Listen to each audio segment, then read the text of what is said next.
श्रीमहालक्ष्मीस्तोत्रम्। नमः कमलवासिन्यै नारायण्यै नमो नमः। कृष्णप्रियायै सारायै पद्मायै च नमो नमः। पद्मपत्रेक्षणायै च पद्मास्यायै नमो नमः। पद्मासनायै पद्मिन्यै वैष्णव्यै च नमो नमः। सर्वसम्पत्स्वरूपायै सर्वदात्र्यै नमो नमः। सुखदायै मोक्षदायै सिद्धिदायै नमो नमः। हरिभक्तिप्रदात्र्यै च हर्षदात्र्यै नमो नमः। कृष्णवक्षस्थितायै च कृष्णेशायै नमो नमः। कृष्णशोभास्वरूपायै रत्नाढ्यायै नमो नमः। सम्पत्यधिष्ठात्रिदेव्यै महादेव्यै नमो नमः।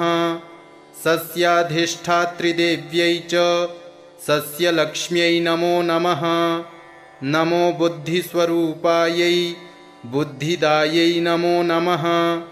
वैकुण्ठे च महालक्ष्मीर्लक्ष्मीः क्षीरोदसागरे स्वर्गलक्ष्मीरिन्द्रगेहे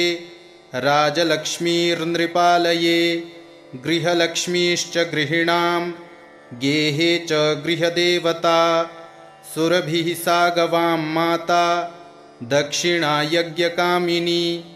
अदितिर्देवमाता त्वं कमला कमलालये स्वाहा त्वं च हविर्दाने कव्यदाने स्वधा स्मृता त्वं हि विष्णुस्वरूपा च सर्वाधारा वसुन्धरा शुद्धसत्त्वस्वरूपा त्वं नारायणपरायणा क्रोधहिंसावर्जिता च वरदा च शुभानना परमार्थप्रदा त्वं च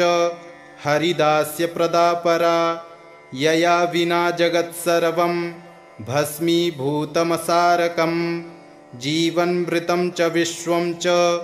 शवतुल्यं यया विना सर्वेषां च परा त्वं हि सर्वबान्धवरूपिणी यया विना च सम्भास्यो बान्धवैर्बान्धवः सदा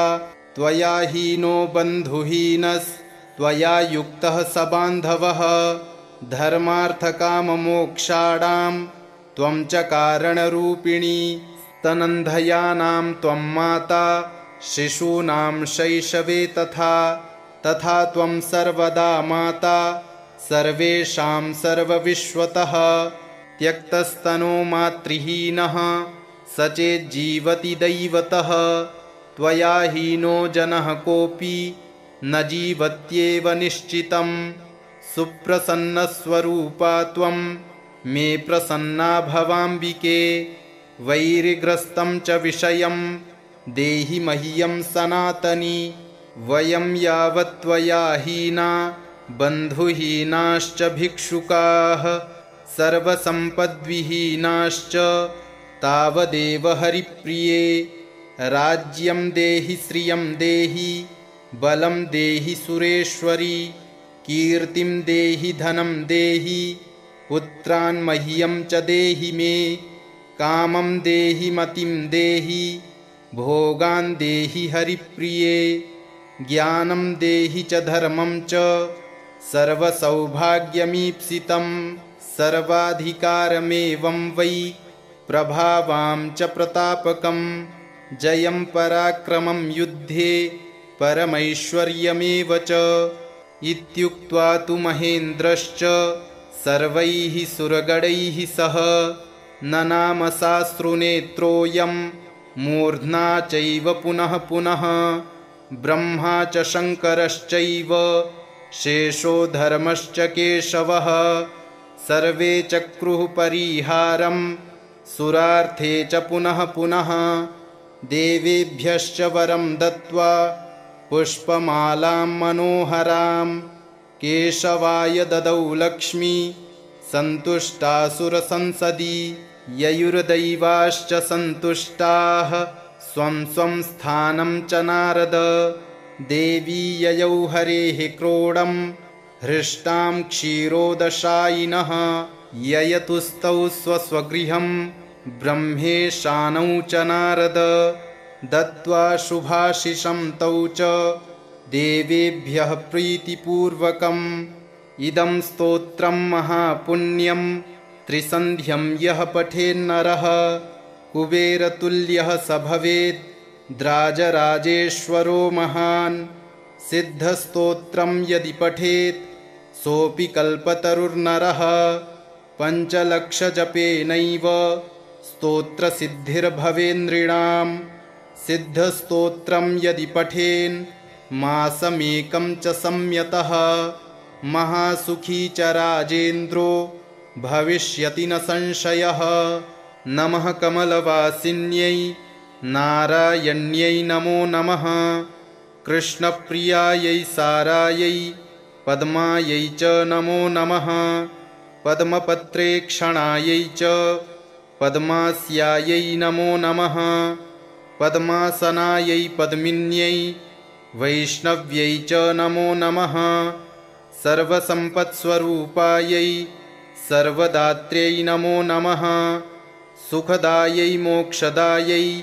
सिद्धिदायै नमो नमः हरिभक्तिप्रदात्र्यै च हर्षदात्र्यै नमो नमः कृष्णवक्षस्थितायै च कृष्णेशायै नमो नमः कृष्णशोभास्वरूपायै रत्नाढ्यायै नमो नमः सम्पत्यधिष्ठात्रिदेव्यै महादेव्यै नमो नमः सस्याधिष्ठात्रिदेव्यै च सस्यलक्ष्म्यै नमो नमः नमो बुद्धिस्वरूपायै बुद्धिदायै नमो नमः वैकुण्ठे च महालक्ष्मीर्लक्ष्मीः क्षीरोदसागरे स्वर्गलक्ष्मीरिन्द्रगेहे राजलक्ष्मीर्नृपालये गृहलक्ष्मीश्च गृहिणां गेहे च गृहदेवता सुरभिः सा गवां माता दक्षिणा यज्ञकामिनी अदितिर्देवमाता त्वं कमला कमलालये स्वाहा त्वं च हविर्दाने कव्यदाने स्वधा स्मृता त्वं हि विष्णुस्वरूपा च सर्वाधारा वसुन्धरा शुद्धसत्त्वस्वरूपा त्वं नारायणपरायणा क्रोधहिंसावर्जिता च वरदा च शुभानना परमार्थप्रदा त्वं च हरिदास्यप्रदा परा यया विना जगत्सर्वं भस्मीभूतमसारकं जीवन्मृतं च विश्वं च शवतुल्यं यया विना सर्वेषां च परा त्वं हि सर्वबान्धवरूपिणी यया विना च सम्भास्यो बान्धवैर्बान्धवः सदा त्वया हीनो बन्धुहीनस्त्वया युक्तः स बान्धवः धर्मार्थकाममोक्षाणां त्वं च कारणरूपिणी स्तनन्धयानां त्वं माता शिशूनां शैशवे तथा त्वं सर्वदा माता सर्वेषां सर्वविश्वतः त्यक्तस्तनो मातृहीनः स चेज्जीवति दैवतः त्वया हीनो जनः कोऽपि न जीवत्येव निश्चितं सुप्रसन्नस्वरूपा त्वं मे प्रसन्ना भवाम्बिके वैरिग्रस्तं च विषयं देहि मह्यं सनातनी वयं यावत् त्वया हीना बन्धुहीनाश्च भिक्षुकाः सर्वसम्पद्विहीनाश्च तावदेव हरिप्रिये राज्यं देहि श्रियं देहि बलं देहि सुरेश्वरी कीर्तिं देहि धनं देहि पुत्रान् मह्यं च देहि मे कामं देहि मतिं देहि भोगान् देहि हरिप्रिये ज्ञानं देहि च धर्मं च सर्वसौभाग्यमीप्सितं सर्वाधिकारमेवं वै प्रभावां च प्रतापकं जयं पराक्रमं युद्धे परमैश्वर्यमेव च इत्युक्त्वा तु महेन्द्रश्च सर्वैः सुरगणैः सह ननाम साश्रुनेत्रोऽयं मूर्ध्ना चैव पुनः पुनः ब्रह्मा च शङ्करश्चैव शेषो धर्मश्च केशवः सर्वे चक्रुः परिहारं सुरार्थे च पुनः पुनः देवेभ्यश्च वरं दत्त्वा पुष्पमालां मनोहरां केशवाय ददौ लक्ष्मी सन्तुष्टासुरसंसदि ययुर्दैवाश्च सन्तुष्टाः स्वं स्वं स्थानं च नारद देवी ययौ हरेः क्रोडं हृष्टां क्षीरोदशायिनः ययतुस्तौ स्वस्वगृहं ब्रह्मेशानौ च नारद दत्त्वा शुभाशिषं तौ च देवेभ्यः प्रीतिपूर्वकम् इदं स्तोत्रं महापुण्यं त्रिसन्ध्यं यः पठेन्नरः कुबेरतुल्यः स भवेत् द्राजराजेश्वरो महान् सिद्धस्तोत्रं यदि पठेत् सोऽपि कल्पतरुर्नरः पञ्चलक्षजपेनैव स्तोत्रसिद्धिर्भवेन्नृणां सिद्धस्तोत्रं यदि पठेन् मासमेकं च संयतः महासुखी च राजेन्द्रो भविष्यति न संशयः। नमः कमलवासिन्यै नारायण्यै नमो नमः कृष्णप्रियायै सारायै पद्मायै च नमो नमः पद्मपत्रेक्षणायै च पद्मास्यायै नमो नमः पद्मासनायै पद्मिन्यै वैष्णव्यै च नमो नमः सर्वसम्पत्स्वरूपायै सर्वदात्र्यै नमो नमः सुखदायै मोक्षदायै सिद्धिदायै नमो नमः हरिभक्तिप्रदात्र्यै च हर्षदात्र्यै नमो नमः कृष्णवक्षस्थितायै च कृष्णेशायै नमो नमः कृष्णशोभास्वरूपायै रत्नाढ्यायै नमो नमः सम्पत्यधिष्ठात्रिदेव्यै महादेव्यै नमो नमः सस्याधिष्ठात्रिदेव्यै च सस्यलक्ष्म्यै नमो नमः नमो बुद्धिस्वरूपायै बुद्धिदायै नमो नमः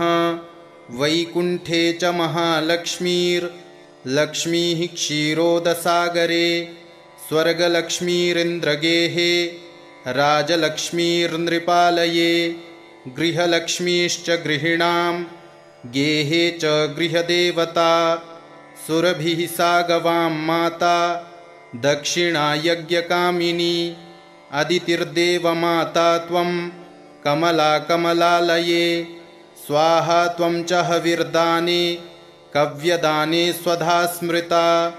त्वं हि विष्णुस्वरूपा च सर्वाधारा वसुन्धरा शुद्धसत्त्वस्वरूपा त्वं नारायणपरायणा क्रोधहिंसावर्जिता च वरदा च शुभानना परमार्थप्रदा त्वं च हरिदास्यप्रदा परा यया विना जगत्सर्वं भस्मीभूतमसारकं जीवन्मृतं च विश्वं च शवतुल्यं यया विना सर्वेषां च परा त्वं हि सर्वबान्धवरूपिणी यया विना च सम्भास्यो बान्धवैर्बान्धवः सदा त्वया हीनो बन्धुहीनस्त्वया युक्तः स बान्धवः धर्मार्थकाममोक्षाणां त्वं च कारणरूपिणी स्तनन्धयानां त्वं माता शिशूनां शैशवे तथा त्वं सर्वदा माता सर्वेषां सर्वविश्वतः त्यक्तस्तनो मातृहीनः स चेज्जीवति दैवतः त्वया हीनो जनः कोऽपि न जीवत्येव निश्चितं सुप्रसन्नस्वरूपा त्वं मे प्रसन्ना भवाम्बिके वैरिग्रस्तं च विषयं देहि मह्यं सनातनी वयं यावत् त्वया हीना बन्धुहीनाश्च भिक्षुकाः सर्वसम्पद्विहीनाश्च तावदेव हरिप्रिये राज्यं देहि श्रियं देहि बलं देहि सुरेश्वरी, कीर्तिं देहि धनं देहि, पुत्रान् मह्यं च देहि मे, कामं देहि मतिं देहि, भोगान् देहि हरिप्रिये, ज्ञानं देहि च धर्मं च, सर्वसौभाग्यमीप्सितं, सर्वाधिकारमेवं वै प्रभावां च प्रतापकं, जयं पराक्रमं युद्धे परमैश्वर्यमेव च। इत्युक्त्वा तु महेन्द्रश्च सर्वैः सुरगणैः सह ननाम साश्रुनेत्रोऽयं मूर्ध्ना चैव पुनः पुनः, ब्रह्मा च शङ्करश्चैव शेषो धर्मश्च केशवः, सर्वे चक्रुः परिहारं सुरार्थे च पुनः पुनः, देवेभ्यश्च वरं दत्त्वा पुष्पमालां मनोहरां, केशवाय ददौ लक्ष्मी सन्तुष्टासुरसंसदि, ययुर्दैवाश्च सन्तुष्टाः स्वं स्वं स्थानं च नारद, देवी ययौ हरेः क्रोडं हृष्टां क्षीरोदशायिनः, ययतुस्तौ स्वस्वगृहं ब्रह्मेशानौ च नारद, दत्त्वा शुभाशिषं तौ च देवेभ्यः प्रीतिपूर्वकम्, इदं स्तोत्रं महापुण्यं त्रिसन्ध्यं यः पठेन्नरः, कुबेरतुल्यः स भवेत् द्राजराजेश्वरो महान्, सिद्धस्तोत्रं यदि पठेत् सोऽपि कल्पतरुर्नरः, पञ्चलक्षजपेनैव स्तोत्रसिद्धिर्भवेन्नृणां, सिद्धस्तोत्रं यदि पठेन् मासमेकं च संयतः, महासुखी च राजेन्द्रो भविष्यति न संशयः। नमः कमलवासिन्यै नारायण्यै नमो नमः, कृष्णप्रियायै सारायै पद्मायै च नमो नमः, पद्मपत्रेक्षणायै च पद्मास्यायै नमो नमः, पद्मासनायै पद्मिन्यै वैष्णव्यै च नमो नमः, सर्वसम्पत्स्वरूपायै सर्वदात्र्यै नमो नमः, सुखदायै मोक्षदायै सिद्धिदायै नमो नमः, हरिभक्तिप्रदात्र्यै च हर्षदात्र्यै नमो नमः, कृष्णवक्षस्थितायै च कृष्णेशायै नमो नमः, कृष्णशोभास्वरूपायै रत्नाढ्यायै नमो नमः, सम्पत्यधिष्ठात्रिदेव्यै महादेव्यै नमो नमः, सस्याधिष्ठात्रिदेव्यै च सस्यलक्ष्म्यै नमो नमः, नमो बुद्धिस्वरूपायै बुद्धिदायै नमो नमः, वैकुण्ठे च महालक्ष्मीर्लक्ष्मीः क्षीरोदसागरे, स्वर्गलक्ष्मीरिन्द्रगेहे राजलक्ष्मीर्नृपालये, गृहलक्ष्मीश्च गृहिणां गेहे च गृहदेवता, सुरभिः सा गवां माता दक्षिणा यज्ञकामिनी, अदितिर्देवमाता त्वं कमला कमलालये, स्वाहा त्वं च हविर्दाने कव्यदाने स्वधा स्मृता, त्वं हि विष्णुस्वरूपा च सर्वाधारा वसुन्धरा, शुद्धसत्त्वस्वरूपा त्वं नारायणपरायणा, क्रोधहिंसावर्जिता च वरदा च शुभानना, परमार्थप्रदा त्वं च हरिदास्यप्रदा परा, यया विना जगत्सर्वं भस्मीभूतमसारकं, जीवन्मृतं च विश्वं च शवतुल्यं यया विना, सर्वेषां च परा त्वं हि सर्वबान्धवरूपिणी, यया विना च सम्भास्यो बान्धवैर्बान्धवः सदा, त्वया हीनो बन्धुहीनस्त्वया युक्तः स बान्धवः, धर्मार्थकाममोक्षाणां त्वं च कारणरूपिणी, स्तनन्धयानां त्वं माता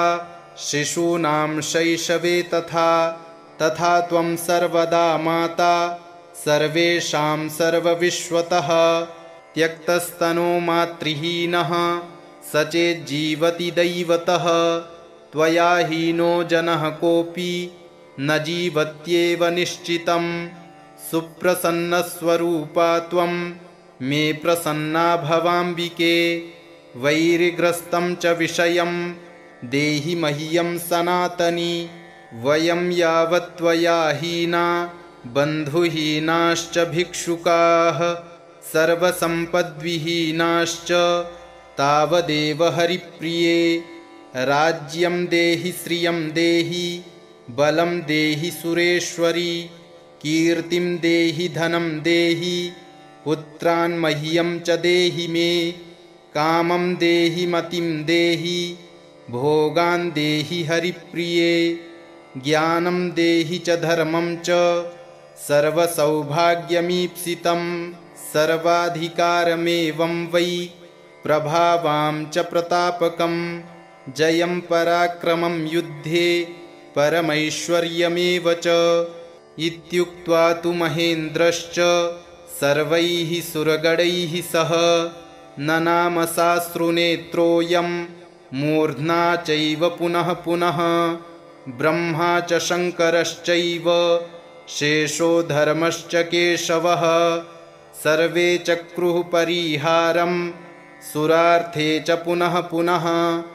देवेभ्यश्च वरं दत्त्वा पुष्पमालां मनोहरां केशवाय ददौ लक्ष्मी सन्तुष्टासुरसंसदि ययुर्दैवाश्च सन्तुष्टाः स्वं स्वं स्थानं च नारद देवी ययौ हरेः क्रोडं हृष्टां क्षीरोदशायिनः ययतुस्तौ स्वस्वगृहं ब्रह्मेशानौ च नारद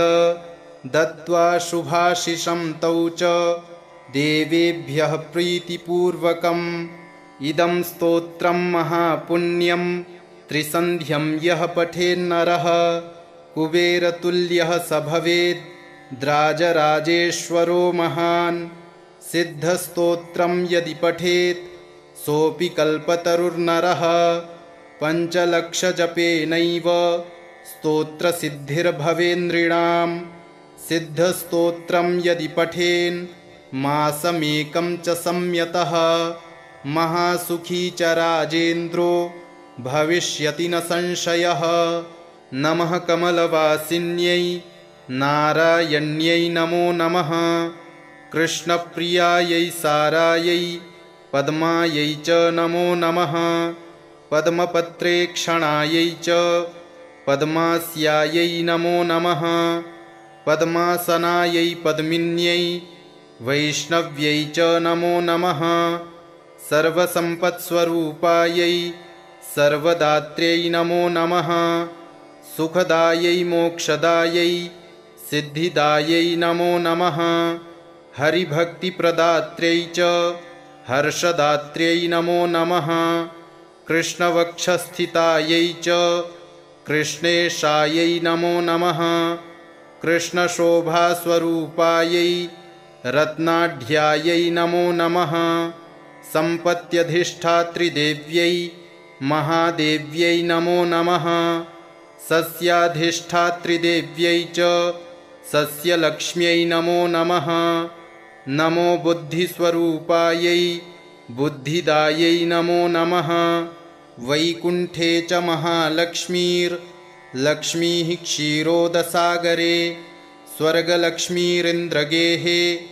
राजलक्ष्मीर्नृपालये गृहलक्ष्मीश्च गृहिणां गेहे च गृहदेवता सुरभिः सा गवां माता दक्षिणा यज्ञकामिनी अदितिर्देवमाता त्वं कमला कमलालये स्वाहा त्वं च हविर्दाने कव्यदाने स्वधा स्मृता त्वं हि विष्णुस्वरूपा च सर्वाधारा वसुन्धरा शुद्धसत्त्वस्वरूपा त्वं नारायणपरायणा क्रोधहिंसावर्जिता च वरदा च शुभानना परमार्थप्रदा त्वं च हरिदास्यप्रदा परा यया विना जगत्सर्वं भस्मीभूतमसारकं जीवन्मृतं च विश्वं च शवतुल्यं यया विना सर्वेषां च परा त्वं हि सर्वबान्धवरूपिणी यया विना च सम्भास्यो बान्धवैर्बान्धवः सदा त्वया हीनो बन्धुहीनस्त्वया युक्तः स बान्धवः धर्मार्थकाममोक्षाणां त्वं च कारणरूपिणी स्तनन्धयानां त्वं माता शिशूनां शैशवे तथा त्वं सर्वदा माता सर्वेषां सर्वविश्वतः त्यक्तस्तनो मातृहीनः स चेज्जीवति दैवतः त्वया हीनो जनः कोऽपि न जीवत्येव निश्चितं सुप्रसन्नस्वरूपा त्वं मे प्रसन्ना भवाम्बिके वैरिग्रस्तं च विषयं देहि मह्यं सनातनी वयं यावत् त्वया हीना बन्धुहीनाश्च भिक्षुकाः सर्वसम्पद्विहीनाश्च तावदेव हरिप्रिये राज्यं देहि श्रियं देहि बलं देहि सुरेश्वरी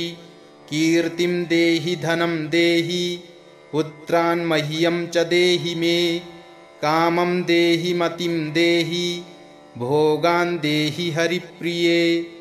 ज्ञानं देहि च धर्मं च सर्वसौभाग्यमीप्सितं सर्वाधिकारमेवं वै प्रभावां च प्रतापकं जयं पराक्रमं युद्धे परमैश्वर्यमेव च इत्युक्त्वा तु महेन्द्रश्च सर्वैः सुरगणैः सह ननाम साश्रुनेत्रोऽयं मूर्ध्ना चैव पुनः पुनः ब्रह्मा च शङ्करश्चैव शेषो धर्मश्च केशवः सर्वे चक्रुः परिहारं सुरार्थे च पुनः पुनः देवेभ्यश्च वरं दत्त्वा पुष्पमालां मनोहरां केशवाय ददौ लक्ष्मी सन्तुष्टासुरसंसदि ययुर्दैवाश्च सन्तुष्टाः स्वं स्वं स्थानं च नारद देवी ययौ हरेः क्रोडं हृष्टां क्षीरोदशायिनः ययतुस्तौ स्वस्वगृहं ब्रह्मेशानौ च नारद दत्त्वा शुभाशिषं तौ च देवेभ्यः प्रीतिपूर्वकम् इदं स्तोत्रं महापुण्यं त्रिसन्ध्यं यः पठेन्नरः कुबेरतुल्यः स भवेत् द्राजराजेश्वरो महान् सिद्धस्तोत्रं यदि पठेत् सोऽपि कल्पतरुर्नरः पञ्चलक्षजपेनैव स्तोत्रसिद्धिर्भवेन्द्रिणां सिद्धस्तोत्रं यदि पठेन् मासमेकं च संयतः महासुखी च राजेन्द्रो भविष्यति न संशयः नमः कमलवासिन्यै नारायण्यै नमो नमः कृष्णप्रियायै सारायै पद्मायै च नमो नमः पद्मपत्रेक्षणायै च पद्मास्यायै नमो नमः पद्मासनायै पद्मिन्यै वैष्णव्यै च नमो नमः सर्वसम्पत्स्वरूपायै सर्वदात्र्यै नमो नमः सुखदायै मोक्षदायै सिद्धिदायै नमो नमः हरिभक्तिप्रदात्र्यै च हर्षदात्र्यै नमो नमः कृष्णवक्षस्थितायै च कृष्णेशायै नमो नमः कृष्णशोभास्वरूपायै रत्नाढ्यायै नमो नमः सम्पत्यधिष्ठात्रिदेव्यै महादेव्यै नमो नमः सस्याधिष्ठात्रिदेव्यै च सस्यलक्ष्म्यै नमो नमः नमो बुद्धिस्वरूपायै बुद्धिदायै नमो नमः वैकुण्ठे च महालक्ष्मीर्लक्ष्मीः क्षीरोदसागरे स्वर्गलक्ष्मीरिन्द्रगेहे राजलक्ष्मीर्नृपालये गृहलक्ष्मीश्च गृहिणां गेहे च गृहदेवता सुरभिः सा गवां माता दक्षिणा यज्ञकामिनी अदितिर्देवमाता त्वं कमला कमलालये स्वाहा त्वं च हविर्दाने कव्यदाने स्वधा स्मृता त्वं हि विष्णुस्वरूपा च सर्वाधारा वसुन्धरा शुद्धसत्त्वस्वरूपा त्वं नारायणपरायणा क्रोधहिंसावर्जिता च वरदा च शुभानना परमार्थप्रदा त्वं च हरिदास्यप्रदा परा यया विना जगत्सर्वं भस्मीभूतमसारकं जीवन्मृतं च विश्वं च शवतुल्यं यया विना सर्वेषां च परा त्वं हि सर्वबान्धवरूपिणी यया विना च सम्भास्यो बान्धवैर्बान्धवः सदा त्वया हीनो बन्धुहीनस्त्वया युक्तः स बान्धवः धर्मार्थकाममोक्षाणां त्वं च कारणरूपिणी स्तनन्धयानां त्वं माता शिशूनां शैशवे तथा त्वं सर्वदा माता सर्वेषां सर्वविश्वतः त्यक्तस्तनो मातृहीनः स चेज्जीवति दैवतः त्वया हीनो जनः कोऽपि न जीवत्येव निश्चितं सुप्रसन्नस्वरूपा त्वं मे प्रसन्ना भवाम्बिके वैरिग्रस्तं च विषयं देहि मह्यं सनातनी वयं यावत् त्वया हीना बन्धुहीनाश्च भिक्षुकाः सर्वसम्पद्विहीनाश्च तावदेव हरिप्रिये राज्यं देहि श्रियं देहि बलं देहि सुरेश्वरी कीर्तिं देहि धनं देहि पुत्रान् मह्यं च देहि मे कामं देहि मतिं देहि भोगान् देहि हरिप्रिये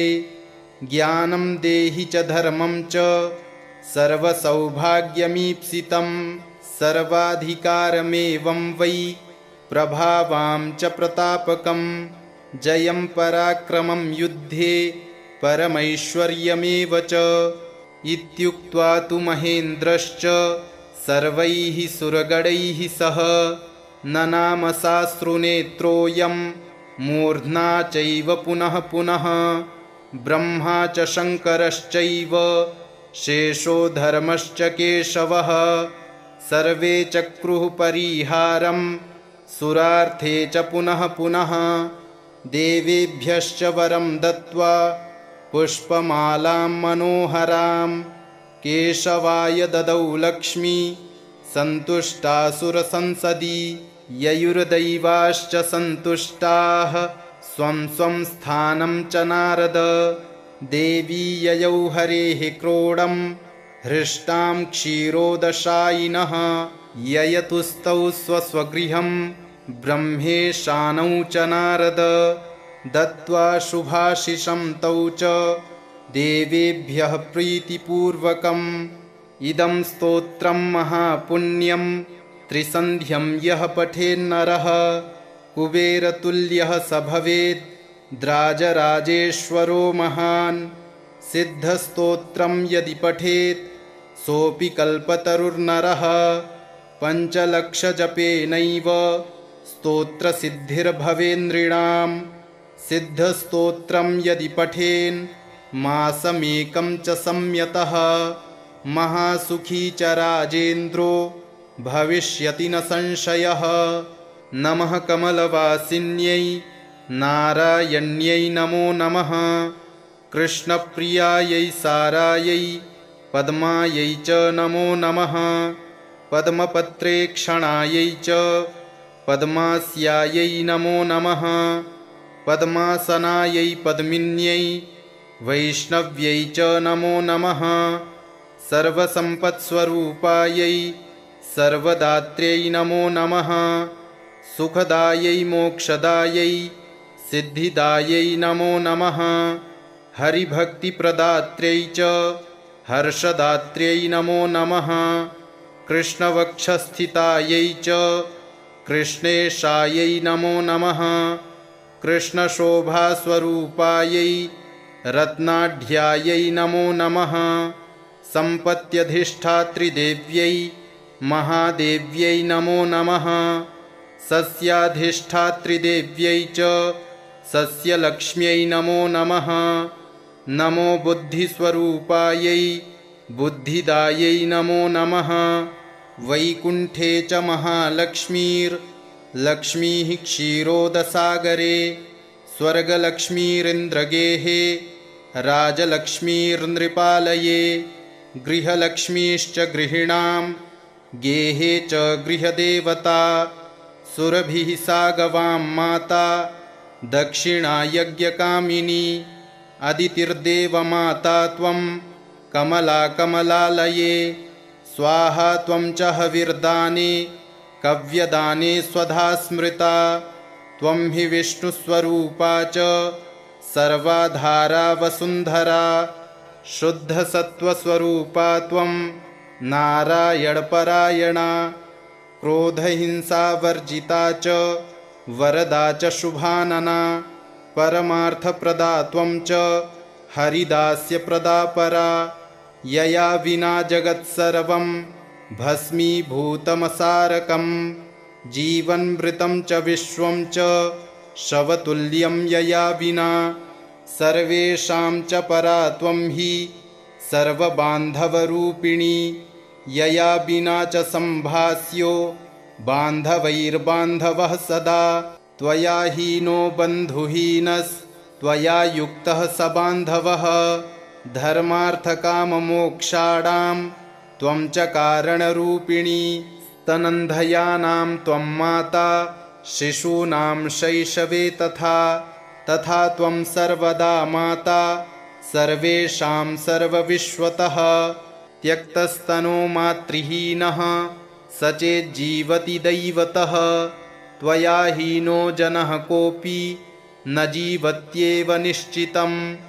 सुप्रसन्नस्वरूपा त्वं मे प्रसन्ना भवाम्बिके वैरिग्रस्तं च विषयं देहि मह्यं सनातनी वयं यावत् त्वया हीना बन्धुहीनाश्च भिक्षुकाः सर्वसम्पद्विहीनाश्च तावदेव हरिप्रिये राज्यं देहि श्रियं देहि बलं देहि सुरेश्वरी कीर्तिं देहि धनं देहि पुत्रान् मह्यं च देहि मे कामं देहि मतिं देहि भोगान् देहि हरिप्रिये ज्ञानं देहि च धर्मं च सर्वसौभाग्यमीप्सितं सर्वाधिकारमेवं वै प्रभावां च प्रतापकं जयं पराक्रमं युद्धे परमैश्वर्यमेव च इत्युक्त्वा तु महेन्द्रश्च सर्वैः सुरगणैः सह ननाम साश्रुनेत्रोऽयं मूर्ध्ना चैव पुनः पुनः ब्रह्मा च शङ्करश्चैव शेषो धर्मश्च केशवः सर्वे चक्रुः परिहारं सुरार्थे च पुनः पुनः देवेभ्यश्च वरं दत्त्वा पुष्पमालां मनोहरां केशवाय ददौ लक्ष्मी सन्तुष्टासुरसंसदि ययुर्दैवाश्च सन्तुष्टाः स्वं स्वं स्थानं च नारद देवी ययौ हरेः क्रोडं हृष्टां क्षीरोदशायिनः ययतुस्तौ स्वस्वगृहं ब्रह्मेशानौ च नारद दत्त्वा शुभाशिषं तौ च देवेभ्यः प्रीतिपूर्वकम् इदं स्तोत्रं महापुण्यं त्रिसन्ध्यं यः पठेन्नरः कुबेरतुल्यः स भवेत् द्राजराजेश्वरो महान् सिद्धस्तोत्रं यदि पठेत् सोऽपि कल्पतरुर्नरः पञ्चलक्षजपेनैव स्तोत्रसिद्धिर्भवेन्नृणां सिद्धस्तोत्रं यदि पठेन् मासमेकं च संयतः महासुखी च राजेन्द्रो भविष्यति न संशयः नमः कमलवासिन्यै नारायण्यै नमो नमः। कृष्णप्रियायै सारायै पद्मायै च नमो नमः। पद्मपत्रेक्षणायै च पद्मास्यायै नमो नमः। पद्मासनायै पद्मिन्यै वैष्णव्यै च नमो नमः। सर्वसम्पत्स्वरूपायै सर्वदात्र्यै नमो नमः। सुखदायै मोक्षदायै सिद्धिदायै नमो नमः। हरिभक्तिप्रदात्र्यै च हर्षदात्र्यै नमो नमः। कृष्णवक्षस्थितायै च कृष्णेशायै नमो नमः। कृष्णशोभास्वरूपायै रत्नाढ्यायै नमो नमः। सम्पत्यधिष्ठात्रिदेव्यै महादेव्यै नमो नमः। सस्याधिष्ठात्रिदेव्यै च सस्यलक्ष्म्यै नमो नमः। नमो बुद्धिस्वरूपायै बुद्धिदायै नमो नमः। वैकुण्ठे च महालक्ष्मीर्लक्ष्मीः क्षीरोदसागरे स्वर्गलक्ष्मीरिन्द्रगेहे राजलक्ष्मीर्नृपालये गृहलक्ष्मीश्च गृहिणां गेहे च गृहदेवता सुरभिः सा गवां माता दक्षिणा यज्ञकामिनी अदितिर्देवमाता त्वं कमला कमलालये स्वाहा त्वं च हविर्दाने कव्यदाने स्वधा स्मृता त्वं हि विष्णुस्वरूपा च सर्वाधारा वसुन्धरा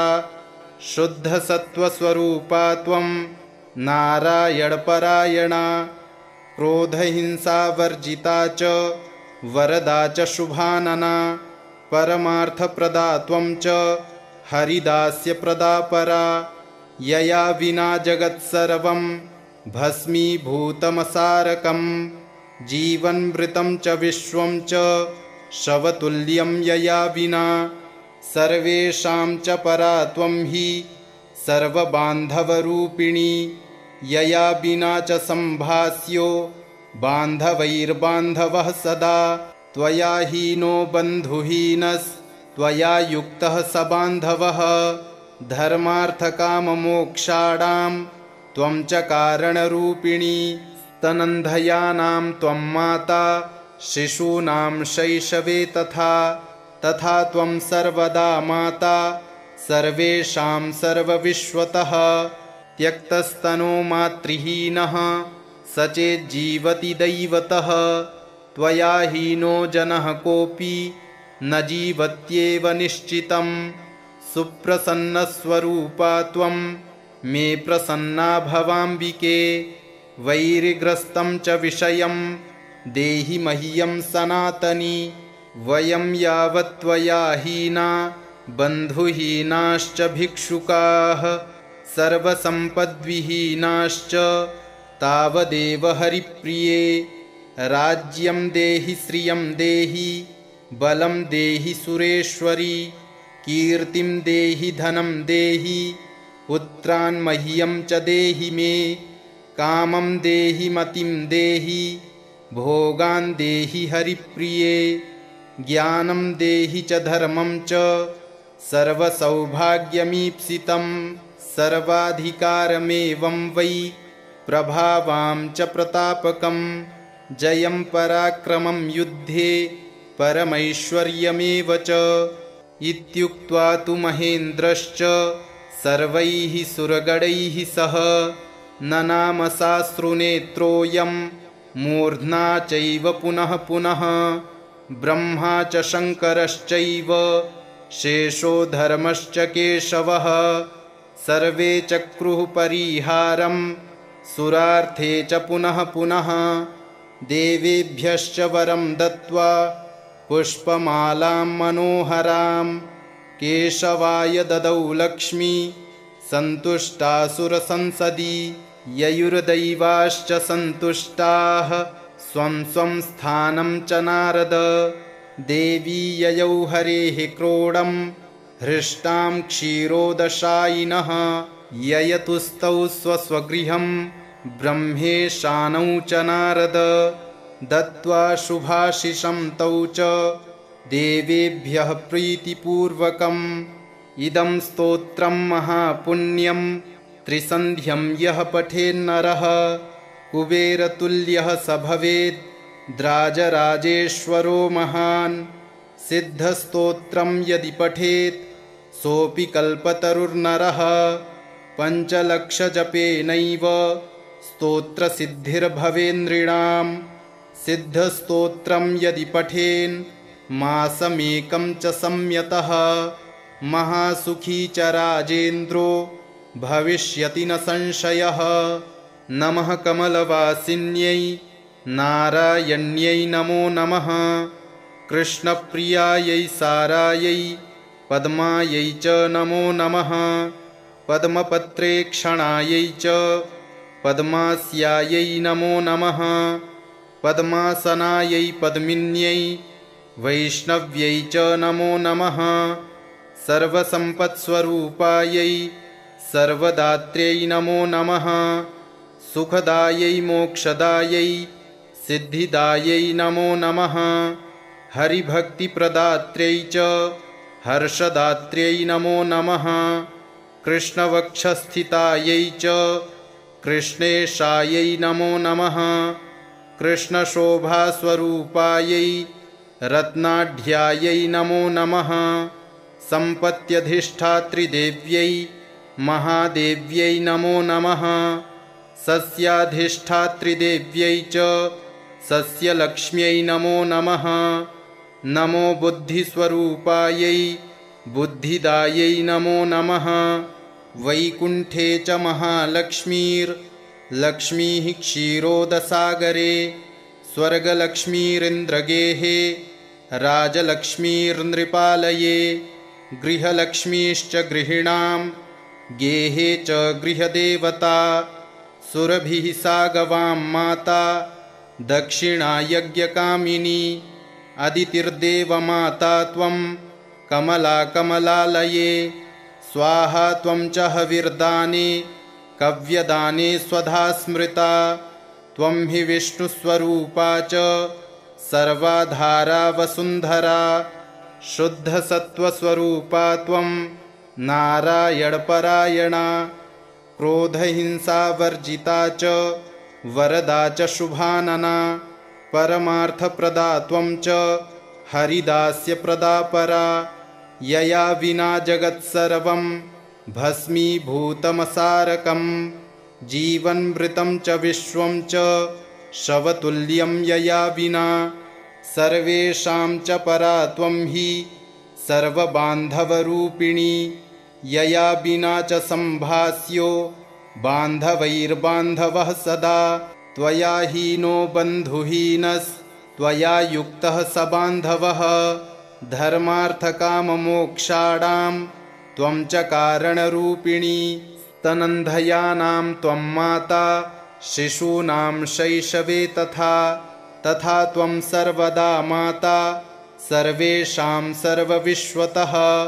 त्यक्तस्तनो मातृहीनः स चेज्जीवति दैवतः त्वया हीनो जनः कोऽपि न जीवत्येव निश्चितम् सुप्रसन्नस्वरूपा त्वं मे प्रसन्ना भवाम्बिके वैरिग्रस्तं च विषयं देहि मह्यं सनातनी वयं यावत् त्वया हीना बन्धुहीनाश्च भिक्षुकाः सर्वसम्पद्विहीनाश्च तावदेव हरिप्रिये राज्यं देहि श्रियं देहि बलं देहि सुरेश्वरी कीर्तिं देहि धनं देहि पुत्रान् मह्यं च देहि मे कामं देहि मतिं देहि भोगान् देहि हरिप्रिये ज्ञानं देहि च धर्मं च सर्वसौभाग्यमीप्सितं सर्वाधिकारमेवं वै प्रभावां च प्रतापकं जयं पराक्रमं युद्धे परमैश्वर्यमेव च इत्युक्त्वा तु महेन्द्रश्च सर्वैः सुरगणैः सह ननाम साश्रुनेत्रोऽयं मूर्ध्ना चैव पुनः पुनः ब्रह्मा च शङ्करश्चैव शेषो धर्मश्च केशवः सर्वे चक्रुः परिहारं सुरार्थे च पुनः पुनः देवेभ्यश्च वरं दत्त्वा पुष्पमालां मनोहरां केशवाय ददौ लक्ष्मी सन्तुष्टासुरसंसदि ययुर्दैवाश्च सन्तुष्टाः स्वं स्वं स्थानं च नारद देवी ययौ हरेः क्रोडं हृष्टां क्षीरोदशायिनः ययतुस्तौ स्वस्वगृहं ब्रह्मेशानौ च नारद दत्त्वा शुभाशिषं तौ च देवेभ्यः प्रीतिपूर्वकम् इदं स्तोत्रं महापुण्यं त्रिसन्ध्यं यः पठेन्नरः कुबेरतुल्यः स भवेत् द्राजराजेश्वरो महान् सिद्धस्तोत्रं यदि पठेत् सोऽपि कल्पतरुर्नरः पञ्चलक्षजपेनैव स्तोत्रसिद्धिर्भवेन्नृणां सिद्धस्तोत्रं यदि पठेन् मासमेकं च संयतः महासुखी च राजेन्द्रो भविष्यति न संशयः। नमः कमलवासिन्यै नारायण्यै नमो नमः कृष्णप्रियायै सारायै पद्मायै च नमो नमः पद्मपत्रेक्षणायै च पद्मास्यायै नमो नमः पद्मासनायै पद्मिन्यै वैष्णव्यै च नमो नमः सर्वसम्पत्स्वरूपायै सर्वदात्र्यै नमो नमः सुखदायै मोक्षदायै सिद्धिदायै नमो नमः हरिभक्तिप्रदात्र्यै च हर्षदात्र्यै नमो नमः कृष्णवक्षस्थितायै च कृष्णेशायै नमो नमः कृष्णशोभास्वरूपायै रत्नाढ्यायै नमो नमः सम्पत्यधिष्ठात्रिदेव्यै महादेव्यै नमो नमः सस्याधिष्ठात्रिदेव्यै च सस्यलक्ष्म्यै नमो नमः नमो बुद्धिस्वरूपायै बुद्धिदायै नमो नमः वैकुण्ठे च महालक्ष्मीर्लक्ष्मीः क्षीरोदसागरे स्वर्गलक्ष्मीरिन्द्रगेहे राजलक्ष्मीर्नृपालये गृहलक्ष्मीश्च गृहिणां गेहे च गृहदेवता सुरभिः सा गवां माता दक्षिणा यज्ञकामिनी अदितिर्देवमाता त्वं कमला कमलालये स्वाहा त्वं च हविर्दाने कव्यदाने स्वधा स्मृता त्वं हि विष्णुस्वरूपा च सर्वाधारा वसुन्धरा शुद्धसत्त्वस्वरूपा त्वं नारायणपरायणा क्रोधहिंसावर्जिता च वरदा च शुभानना परमार्थप्रदा त्वं च हरिदास्यप्रदा परा यया विना जगत्सर्वं भस्मीभूतमसारकं जीवन्मृतं च विश्वं च शवतुल्यं यया विना सर्वेषां च परा त्वं हि सर्वबान्धवरूपिणी यया विना च सम्भास्यो बान्धवैर्बान्धवः सदा त्वया हीनो बन्धुहीनस्त्वया युक्तः स बान्धवः धर्मार्थकाममोक्षाणां त्वं च कारणरूपिणी स्तनन्धयानां त्वं माता शिशूनां शैशवे तथा त्वं सर्वदा माता सर्वेषां सर्वविश्वतः त्यक्तस्तनो मातृहीनः स चेज्जीवति दैवतः त्वया हीनो जनः कोऽपि न जीवत्येव निश्चितं सुप्रसन्नस्वरूपा त्वं मे प्रसन्ना भवाम्बिके वैरिग्रस्तं च विषयं देहि मह्यं सनातनी वयं यावत् त्वया हीना बन्धुहीनाश्च भिक्षुकाः सर्वसम्पद्विहीनाश्च तावदेव हरिप्रिये राज्यं देहि श्रियं देहि बलं देहि सुरेश्वरी कीर्तिं देहि धनं देहि पुत्रान् मह्यं च देहि मे, कामं देहि मतिं देहि, भोगान् देहि हरिप्रिये, ज्ञानं देहि च धर्मं च, सर्वसौभाग्यमीप्सितं, सर्वाधिकारमेवं वै प्रभावां च प्रतापकं, जयं पराक्रमं युद्धे परमैश्वर्यमेव च। इत्युक्त्वा तु महेन्द्रश्च सर्वैः सुरगणैः सह ननाम साश्रुनेत्रोऽयं मूर्ध्ना चैव पुनः पुनः। ब्रह्मा च शङ्करश्चैव शेषो धर्मश्च केशवः,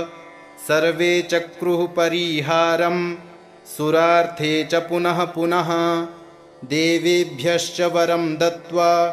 पुष्पमालां मनोहरां, केशवाय ददौ लक्ष्मी सन्तुष्टासुरसंसदि। ययुर्दैवाश्च सन्तुष्टाः स्वं स्वं स्थानं च नारद, देवी ययौ हरेः क्रोडं हृष्टां क्षीरोदशायिनः।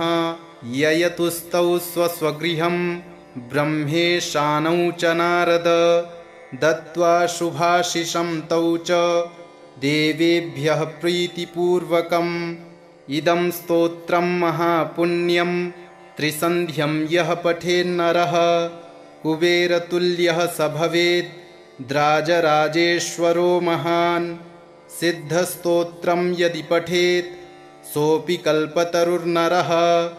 पञ्चलक्षजपेनैव स्तोत्रसिद्धिर्भवेन्नृणां। सिद्धस्तोत्रं यदि पठेन् मासमेकं च संयतः, महासुखी च राजेन्द्रो भविष्यति न संशयः। नमः कमलवासिन्यै नारायण्यै नमो नमः, कृष्णप्रियायै सारायै पद्मायै च नमो नमः, पद्मपत्रेक्षणायै च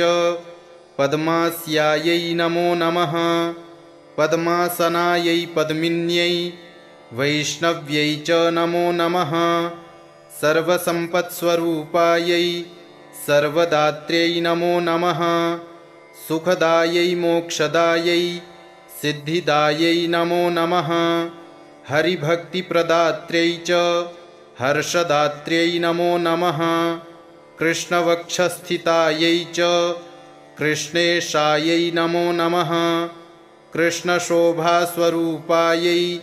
रत्नाढ्यायै नमो नमः, सम्पत्यधिष्ठात्रिदेव्यै महादेव्यै नमो नमः, सस्याधिष्ठात्रिदेव्यै च सस्यलक्ष्म्यै नमो नमः, नमो बुद्धिस्वरूपायै बुद्धिदायै नमो नमः, वैकुण्ठे च महालक्ष्मीर्लक्ष्मीः क्षीरोदसागरे, स्वर्गलक्ष्मीरिन्द्रगेहे राजलक्ष्मीर्नृपालये, गृहलक्ष्मीश्च गृहिणां गेहे च गृहदेवता, सुरभिः सा गवां माता दक्षिणा यज्ञकामिनी, अदितिर्देवमाता त्वं कमला कमलालये, स्वाहा त्वं च हविर्दाने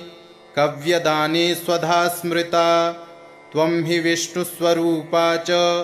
सर्वाधारा वसुन्धरा, शुद्धसत्त्वस्वरूपा त्वं नारायणपरायणा, क्रोधहिंसावर्जिता च वरदा च शुभानना, परमार्थप्रदा त्वं च हरिदास्यप्रदा परा, यया विना जगत्सर्वं भस्मीभूतमसारकं, जीवन्मृतं च विश्वं च शवतुल्यं यया विना,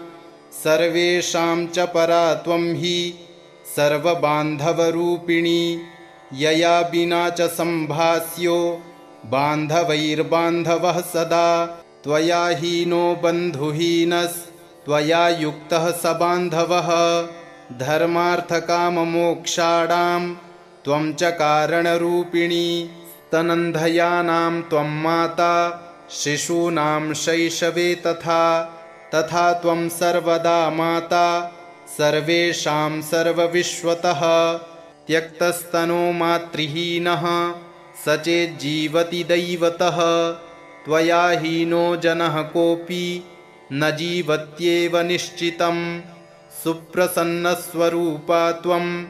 मे प्रसन्ना भवाम्बिके वैरिग्रस्तं च विषयं देहि मह्यं सनातनी वयं यावत् त्वया हीना बन्धुहीनाश्च भिक्षुकाः सर्वसम्पद्विहीनाश्च तावदेव हरिप्रिये राज्यं देहि श्रियं देहि बलं देहि सुरेश्वरी कीर्तिं देहि धनं देहि पुत्रान् मह्यं च देहि मे कामं देहि मतिं देहि भोगान् देहि हरिप्रिये ज्ञानं देहि च धर्मं च सर्वसौभाग्यमीप्सितं सर्वाधिकारमेवं वै प्रभावां च प्रतापकं जयं पराक्रमं युद्धे परमैश्वर्यमेव च इत्युक्त्वा तु महेन्द्रश्च सर्वैः सुरगणैः सह ननाम साश्रुनेत्रोऽयं मूर्ध्ना चैव पुनः पुनः ब्रह्मा च शङ्करश्चैव शेषो धर्मश्च केशवः सर्वे चक्रुः परिहारं सुरार्थे च पुनः पुनः देवेभ्यश्च वरं दत्त्वा पुष्पमालां मनोहरां केशवाय ददौ लक्ष्मी सन्तुष्टासुरसंसदि ययुर्दैवाश्च सन्तुष्टाः स्वं स्वं स्थानं च नारद देवी ययौ हरेः क्रोडं हृष्टां क्षीरोदशायिनः ययतुस्तौ स्वस्वगृहं ब्रह्मेशानौ च नारद दत्त्वा शुभाशिषं तौ च देवेभ्यः प्रीतिपूर्वकम् इदं स्तोत्रं महापुण्यं त्रिसन्ध्यं यः पठेन्नरः कुबेरतुल्यः स भवेत् द्राजराजेश्वरो महान् सिद्धस्तोत्रं यदि पठेत् सोऽपि कल्पतरुर्नरः पञ्चलक्षजपेनैव स्तोत्रसिद्धिर्भवेन्नृणां सिद्धस्तोत्रं यदि पठेन् मासमेकं च संयतः महासुखी च राजेन्द्रो भविष्यति न संशयः। इति श्रीब्रह्मवैवर्ते महापुराणे द्वितीये प्रकृतिखण्डे नारदनारायणसंवादे महेन्द्रकृतं श्रीमहालक्ष्मीस्तोत्रं सम्पूर्णम्।